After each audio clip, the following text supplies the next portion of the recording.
রাতের অন্ধকারে রফিক চোর ঢুকল গ্রামের সবচেয়ে বড় বাড়িটায়।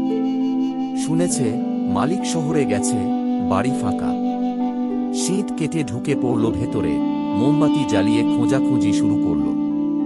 হঠাৎ পেছন থেকে কণ্ঠ ভেসে এলো, কি খুঁজছ ভাই? রফিক চমকে তাকিয়ে দেখে এক বৃদ্ধ বসে আছে। শীর্ণ শরীর, মাথা ভর্তি সাদা চুল। রফিক ভয় পেলেও ভাব ধরল, আমি নতুন চাকরানী। গিন্নি জিনিসপত্র গোছাতে বলেছে। বৃদ্ধ মৃদু হেসে বললেন, চলো আমি সাহায্য করি। তিনি আলমারি খুলে কিছু গহনা বের করে দিলেন। রফিক তো খুশিতে আত্মহারা। ব্যাগ ভরতেই বৃদ্ধ বললেন, এগুলো আমারই ছিল, এখন আর কাজে লাগে না। রফিক জিজ্ঞেস করল, আপনি কে? বৃদ্ধ হাসলেন, এই বাড়ির পুরনো মালিক। 25 বছর আগে মারা গেছি। রফিক আর কিছু শুনতে পেল না।